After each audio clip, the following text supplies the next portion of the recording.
Shantiniketan medical कलेजनि party मंगो कोलंजाक तंनाय रकनि शाखाओ केरंनि लामति नाहारसानाय शाखथारमुं सारां सालक काशा कक्टुम पान्डा ख्लायो कौनो शाखा हास्ते बिजेपिनि खुकपां सुब्रत चक्रवर्ती आसलनि कक्टुम पान्डा कक सानानि थांगे हास्ते बिजेपिनि खुकपां सुब्रत चक्रवर्ती शाखा हास्तेनि बिजेपिनि काशा बदल थैथांनाय शान्तिनिकेतन मेडिकल कलेजनि वार्डेनि नगद थाङै सगैखा आबनि आगुलो नंनि ब्रदकबाय कगलाम सालायखा हेनै कगलाम सालायबानि यागुलो हास्ते बिजेपिनि बखाक्ते कक्टुम पान्डा ख्लायो शाखाय जाखा पार्टी मंगो केबो खरंसाक टंका हनगे बरनि शाखाव केरनि लामाति नाहारजानि क्रक शाखथारमुं हेनै आबनि बागैनि शाखथारि पार्टी मंगो दै इनभेस्टिगेशन ख्लायजागै दङ हेनै আপনারা অবগত আছেন আমরা সবাই অবগত আছি গত 10 জুন শান্তিনিকেতন মেডিকেল কলেজে মনীষা দাস নামে সেই কলেজে কর্মরতা একটি ফুটফুটে তরুণী অকালে অস্বাভাবিক মৃত্যুর কোলে ঢলে পড়েছে। প্রথমে আমরা তার পরিবারের প্রতি প্রদেশ বিজেপির পক্ষ থেকে সমবেদনা জ্ঞাপন করছি এবং তার পরিপ্রেক্ষিতে আমাদের ভারতীয় জনতা পার্টি ত্রিপুরা প্রদেশের পক্ষ থেকে 4 জনের একটি প্রতিনিধি দল প্রয়াতা মনীষা দাসের বাড়িতে যান এবং পরিবারের সঙ্গে কথাবার্তা বলেন। এই প্রতিনিধি দলে ছিলেন সিপাহীজলা জেলার মাননীয় সভাধিপতি সুপ্রিয়া দাস দত্ত মহোদয়া, ছিলেন কমলাসাগর কেন্দ্রের মাননীয় বিধায়িকা শ্রীমতী অন্তরাদীপ সরকার মহোদয়া,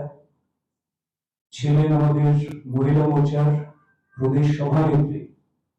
মিমি মজুমদার মহোদয়া এবং প্রদেশ সম্পাদক শ্রী তাপস মজুমদার মহোদয়। ওনাদের সঙ্গে দীর্ঘক্ষণ কথাবার্তা বলার পর ওনারা এসে বললেন যে এখন পর্যন্ত যে সমস্ত ব্যবস্থাটি গৃহীত হয়েছে ওই ঘটনার পরিপ্রেক্ষিতে তাতে ওই পরিবার সম্পূর্ণভাবে রাজ্যের মাননীয় মুখ্যমন্ত্রী অধ্যাপক ডক্টর মানিক সাহা এবং তার প্রশাসনের উপর আস্থা রাখছেন যে তার পূর্ণাঙ্গ তদন্তক্রমে সঠিক ঘটনা কি হয়েছিল সেটা বেরিয়ে আসবে। আর কোথাও যদি কারোর দ্বারা বা কেউ কোনোভাবে যদি এই ঘটনার সঙ্গে যুক্ত থাকে যথাযোগ্য তার ব্যবস্থা হবে, কিন্তু সবটাই তদন্তাধীন। ইতিমধ্যেই পোস্টমর্টেম হয়েছে,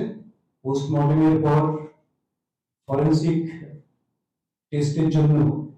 সেখানে পাঠানো হয়েছে। তো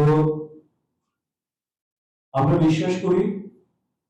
রাজ্যের মাননীয় মুখ্যমন্ত্রী প্রফেসর ডক্টর মানিক সাহা মহোদয় ঘটনার সঙ্গে সঙ্গে পুলিশ প্রশাসনকে সম্পূর্ণ দায়িত্ব দিয়েছেন নিরপেক্ষ তদন্তক্রমে এই ঘটনার পূর্ণ বিবরণ সামনে আনার জন্য। এবং যদি দেখা যায় শান্তিনিকেতন কর্তৃপক্ষের কিংবা বাইরের কোনো না কোনোভাবে কেউ না কেউ যুক্ত আছেন, সেটাও যাতে পূর্ণাঙ্গ তদন্তক্রমে বেরিয়ে আসে এবং যদি কেউ যুক্ত থাকে তাহলে কোনোভাবেই আইনের থেকে তাকে